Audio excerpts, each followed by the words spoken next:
सबसे पहले और यहां उपस्थित इस कार्यक्रम में मेरे अधिकारी, कर्मचारी मित्रों, पत्रकार मित्रों, सबसे पहले मैं प्रणाम करता हूं उनके चरणों में जिन्हें मध्य प्रदेश के निर्माण में अतुलनीय योगदान दिया है। राजनीति से ऊपर हटके मध्य प्रदेश की प्रगति और विकास में सभी मुख्यमंत्रियों ने अपनी भूमिका का निर्वाह किया है। पंडित रविशंकर शुक्ल जी, उनके चरणों में प्रणाम। स्वर्गीय पंडित श्री भगवंतराव मंडलोई जी, उनके चरणों में प्रणाम। स्वर्गीय कैलाशनाथ काटजू जी, उनके चरणों में प्रणाम करता हूं। स्वर्गीय द्वारका प्रसाद मिश्र जी, उनके चरणों में प्रणाम। स्वर्गीय गोवर्धन नारायण सिंह जी, उनके चरणों में प्रणाम। स्वर्गीय राजा नरेश चंद्र सिंह जी, चरणों में प्रणाम। स्वर्गीय श्यामाचरण शुक्ल जी, उनको मैं प्रणाम करता हूं। स्वर्गीय प्रकाश चंद्र सेठी जी, उनके चरणों में प्रणाम। स्वर्गीय कैलाश चंद्र जोशी जी, उनके चरणों में प्रणाम। स्वर्गीय वीरेंद्र कुमार सकलेचा जी, उन्हें मैं प्रणाम करता हूं, उनके चरणों में। स्वर्गीय सुंदरलाल पटवा जी, उनके चरणों में प्रणाम। स्वर्गीय अर्जुन सिंह जी, उनके चरणों में प्रणाम। स्वर्गीय मोतीलाल बोरा जी, उनके चरणों में प्रणाम। स्वर्गीय बाबूलाल गौर जी, उनके चरणों में भी श्रद्धा सहित मैं प्रणाम करता हूं। मेरे प्रिय बहनों और भाइयों, मध्य प्रदेश का गठन 1 नवंबर 1956 को हुआ। विंध्य प्रदेश, मध्य भारत, महाकौशल और तत्कालीन मध्य प्रांत के कुछ हिस्सों को मिलाकर और भोपाल प्रिंसली स्टेट को मिलाकर 1 नवंबर 1956 को मध्य प्रदेश अस्तित्व में आया। बाकी राज्यों से अलग था हमारा मध्य प्रदेश। अलग, अगर मैं ये बात कहूं तो अतिशोक्ति नहीं होगी। अलग भाषा, अलग वेश, फिर भी अपना एक प्रदेश। अलग अलग हिस्सों से आने वाले, खान पान भी कई मायनों में थोड़ा अलग हो सकता है, लेकिन ये अद्भुत प्रदेश बना कई भाषा, बोलियां और कई संस्कृतियों के सम्मिश्रण से। बाद में 2000 में 1 नवंबर के दिन ही छत्तीसगढ़ को भी पृथक राज्य का दर्जा प्राप्त हुआ और फिर मध्य प्रदेश भौगोलिक रूप से अलग ढंग से उसका स्वरूप बना।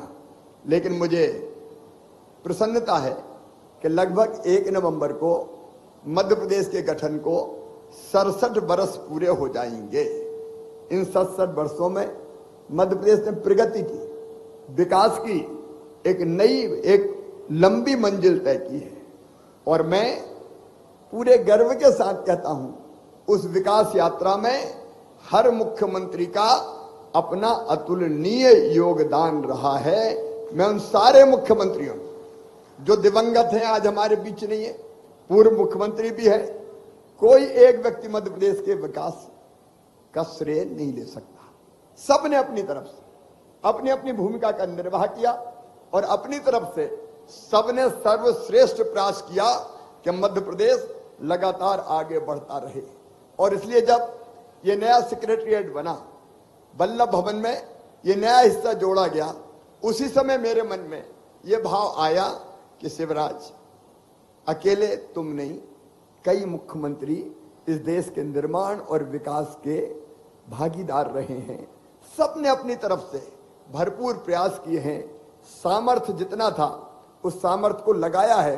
तो इस वल्लभ भवन में, इस सेक्रेटरीएट में मुख्यमंत्री जो बैठे और जिन्होंने मध्य प्रदेश के विकास को आगे बढ़ाया, उनकी प्रतिमा तो यहाँ एक होनी चाहिए, ताकि उनकी स्मृति को हम अक्षुण्ण रख सकें, उनके चरणों में हम प्रणाम कर सकें।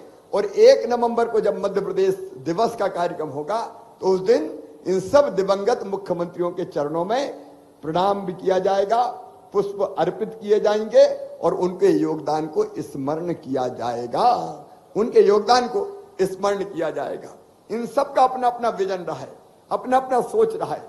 जनता की जिंदगी को बेहतर बनाने के लिए इन सब ने पूरे जतन से अपने अपने विजन के अनुसार काम करने का प्रयास किया है। वैसे तो इन मुख्यमंत्रियों की तस्वीरें पूर्व मुख्यमंत्रियों की समिति कक्ष में भी लगी, लेकिन समिति कक्ष में ध्यान नहीं जाता, उतना देख नहीं पाते। यहां अगर लगी है तो इनको ध्यान से लोग देख पाएंगे, इनसे प्रेरणा प्राप्त कर पाएंगे, इनके योगदान को स्मरण कर पाएंगे। और इसलिए ये मूर्तियां नहीं है, ये हमारी भावनाओं का प्रतिबिंब है। ये केवल मूर्तियां नहीं है, उनके योगदान को हमारा विनम्र प्रणाम है, उनके योगदान को हमारा प्रणाम है जो उन्होंने कहा है। क्योंकि जब हम मंदिर जाते हैं तो वहां स्थापित मूर्ति हमारी आस्था, आध्यात्मिक चेतना और हमारे मन भावों को केंद्रित करने का माध्यम बन जाती है। तो ये भी माध्यम बनेंगे। प्रदेश के विकास को जिस ढंग से इनने बढ़ाया है, ये भी याद किए जाएंगे। और इसलिए हमने इन विभूतियों के योगदान को, मध्य प्रदेश में इनके विकास को याद दिलाने के लिए और इनसे प्रेरणा प्राप्त करने के लिए इनकी मूर्तियां यहां स्थापित करने का काम किया है। हर एक मुख्यमंत्री ने कुछ ना कुछ विशिष्ट काम जरूर किया है। सामान्य काम तो सबने किए हैं, लेकिन कुछ ना कुछ विशिष्ट। पंडित रविशंकर शुक्ल जी मध्य प्रदेश के पुनर्गठन के बाद पहले मुख्यमंत्री बने। मुख्यमंत्री बनने के पूर्व भारत छोड़ो आंदोलन में भी उनकी भागीदारी रही थी। आपने विद्या मंदिर योजना का शुभारंभ करके अपना बहुत अमूल्य योगदान दिया था। श्री स्वर्गीय भगवंतराव मंडोई जी, उन्होंने उज्जैन में सिंहस्थ मेले का आयोजन करवाया था। सिंहस्थ कितना बड़ा आयोजन होता है आप सब जानते हैं। BHEL जो आज दिखाई दे रहा है, उसका शिलान्यास भी स्वर्गीय भगवंतराव मंडलोई जी ने किया था। मध्य प्रदेश विद्युत मंडल का गठन किया और मध्य प्रदेश विक्रय कर अधिनियम लागू करने का काम किया। ऐसे ही स्वर्गीय श्री कैलाशनाथ काटजू जी ने गेहूं की कीमतें बढ़ जाने पर आम जनता को उचित मूल्य की दुकानों से खाद्यान्न दिलवाने का काम किया। और शिक्षा और स्वास्थ्य के क्षेत्र में उन्होंने कई बड़े बड़े काम किए। पंडित द्वारका प्रसाद मिश्र जी ने इंदौर में नर्मदा जल लाने की पहल की थी। मिश्र जी ने सभी कर्मचारियों के, सभी वर्गों के कर्मचारियों के लिए समिति गठित की थी।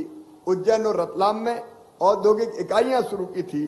भोपाल में नए सचिवालय, विभाग अध्यक्ष कार्यालय और सरकारी आवास गृह बनाने का फैसला किया था। और उस समय जिसको हम वल्लभ भवन कहते हैं, लक्ष्मी नारायण गिरी कहा जाता था इस मंत्रालय को, उसको वल्लभ भवन का नाम उन्होंने दिया और पचमढ़ी को ग्रीष्मकालीन राजधानी बनाया। स्वर्गीय श्री गोविंद नारायण सिंह जी, आप मध्य प्रदेश के पहले गैर कांग्रेसी मुख्यमंत्री थे। उन्होंने पचमढ़ी में ग्रीष्मकालीन राजधानी लगाने की परंपरा समाप्त की और रीवा में विश्वविद्यालय स्थापित करने का महत्वपूर्ण काम उन्होंने किया था। स्वर्गीय राजा नरेश चंद जी ने भी अपने छोटे कार्यकाल में अनेकों अभूतपूर्व काम किए। वे सारंगढ़ रियासत के हमारे शासक थे। स्वर्गीय श्यामाचरण शुक्ल जी विशेष रूप से अगर पहचाने जाएंगे तो सिंचाई की योजनाओं के लिए उन्होंने एक नहीं अनेकों सिंचाई की योजनाएं और विशेषकर लघु सिंचाई की योजनाएं की एक श्रृंखला मध्य प्रदेश में खड़ी की थी। भोपाल में भी उन्हीं ने विश्वविद्यालय की स्थापना की थी। शुक्ला जी का जल रोकना और खेतों तक पहुंचाना हमेशा